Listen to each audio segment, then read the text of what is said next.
Karachi east से update देंगे। जौहर complex का झगड़ा, जख्मी नौजवान अवैस कलोड़ा का ईस्ट प्रेस क्लब में एहतजाज।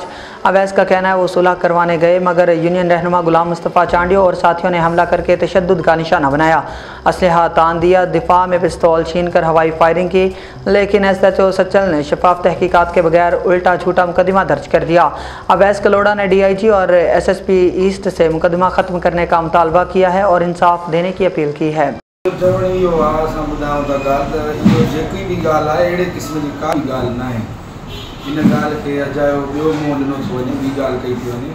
असांजो मसइलो मुंहिंजो ख़ुदि जो न हो, मां हिकिड़े दोस्त जे चए ते आयो हुउसि त हिकिड़े दोस्त जो पंहिंजो मसइलो हो, हुनखे सुलह कराइणी। असां आयासीं, हुन वीचारो हुयो नंढा हुया वीचारो, सुलह करायोसीं, असां निकिता अचूं पिया त एतिरे में इहो मुस्तफ़ा चांडियो जेको आहे इन अची करे असांखे उतां फायरिंग कंदो आयो, गोलियूं बाक़ाइदा हलाई।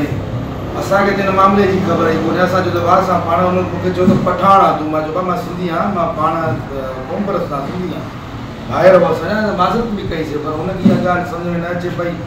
पोइ हुन सां गॾु पंज 6 ॼणा असुलेमंद हुया, सभिनी जा हथियार हुया, उन मथां फायरिंग कया, इन बि कया, हुननि बि कया। ऐं एतिरे तौरु मुंहिंजे मग़ज़ में मूंखे पोयां जेका धक बि आहियूं, ॿ आहियूं।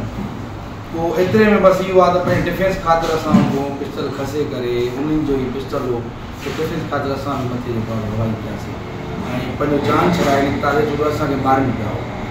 असांजो ॿियो को कमु न हो, न को असां कंहिं सियासी पार्टी जे कंहिं मसइले में कंहिं बि वास्ते बि न आहियूं। असां एतिरे क़दुरु जो महट भाई साहब जे चए ते हलूं था त पंहिंजी सिंधी क़ौम सां गॾु रही ऐं सिंधी क़ौम जी मदद कई वञे।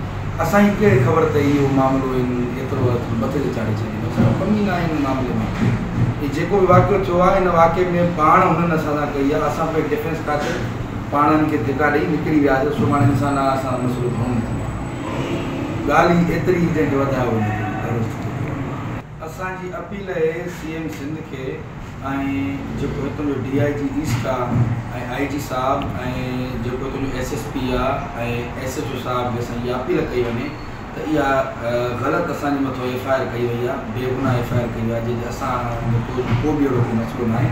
भले हिनखे इन्वेस्टिगेट कयो वञे, हिनखे अची करे का थर्ड पार्टी जेकी असांजे मतिलबु CM जी हुजे या DIG जेकी सुठी पार्टी हुजे, उनखे अॻियां करे ॾेखारियो वञे थो आहे कहिड़ो मामलो आहे, पूरी भले तफ़्तीश कई वञे।